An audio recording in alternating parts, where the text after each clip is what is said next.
That morning, I almost pulled the trigger. I wish I hadn't. Because what Yamper found in those woods that day was something the forest wasn't ready to let go of. And neither were we. The morning air was different that day, not just cold, heavy, the kind of silence that presses against your chest, the kind hunters respect, the kind that means everything is listening. Just me, my rifle, and Yamper. Yamper always came with me into the forest, not because he was trained for it, not because I asked, but because some dogs understand things we don't. And Yamper had always understood me. I spotted the deer across the clearing. Slow breath, steady hands, scope locked. One clean shot.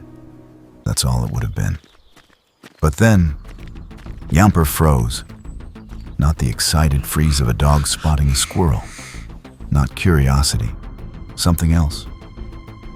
His ears pulled back. His tail went completely still. And his eyes locked onto something deeper in the trees, something I couldn't see. That's when we both heard it. A sound so small, so fragile. It almost wasn't there at all. A cry, weak, broken, terrified. Yamper barked once, just once, sharp, urgent, final. Then he ran, and I dropped the rifle and followed, because that bark wasn't a sound, it was a command. Branches snapped under my boots. Roots clawed at my feet. The forest swallowed the quiet instantly. Something was wrong, very wrong. He stopped near a fallen tree, not barking anymore, whining, soft, worried, like he already knew this creature's pain. I pushed through the brush and saw it. At first, just a bundle of dark fur, small, barely moving. Then it shifted. Two glowing yellow eyes opened slowly. A Shinx. Tiny. No bigger than a kitten. And its leg, God, that leg, bent at an angle that made my stomach drop. The poor thing tried to stand, collapsed, and let out another weak, exhausted cry. That sound broke something in me. Yamper stepped forward, slowly, carefully, every movement deliberate. Like he was tiptoeing through glass, the Shinx hissed, fear exploding in those glowing eyes. Electric sparks flickered weakly across its fur. But Yamper didn't bark. He didn't jump. He didn't push. He simply laid down, right beside the injured creature. Head low, body still. One long, soft whine that said everything words couldn't. It's okay. I'm here. You're safe. And the most extraordinary thing happened. The Shinx stopped struggling. Its breathing slowed, and the sparks faded.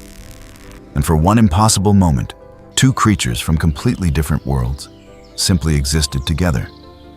I moved slowly. No sudden sounds. No quick gestures. Every inch calculated. Up close, I could see everything. Mud caked in its fur.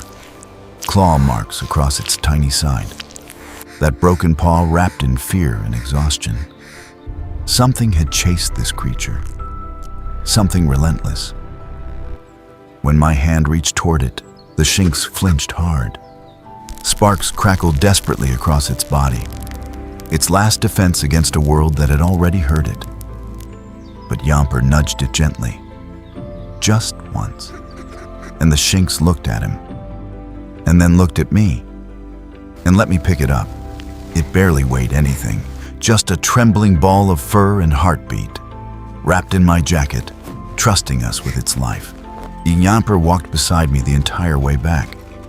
Not running ahead, not playing, guarding. Like something ancient had activated inside him.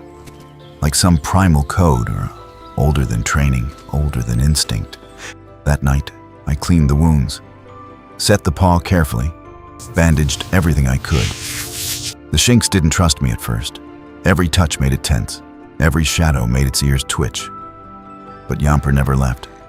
Not once.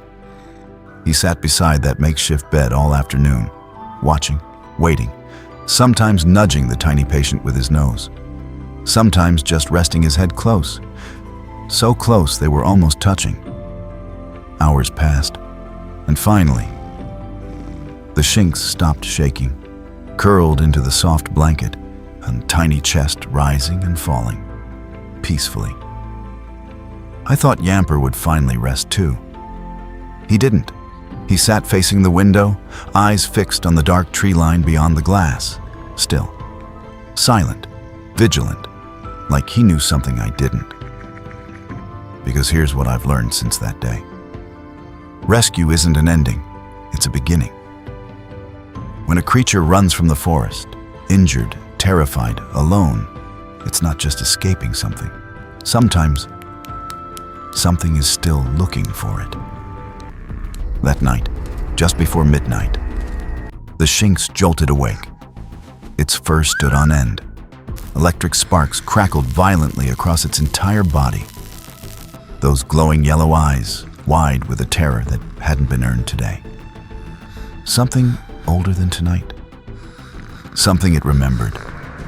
And Yamper, calm, steady, impossible Yamper, growled. Low, slow, directed at the window. Because out there, deep in the darkness between the trees, something moved. What was out there? That story continues in part 2. Comment part 2 if you want me to reveal what was moving in the forest.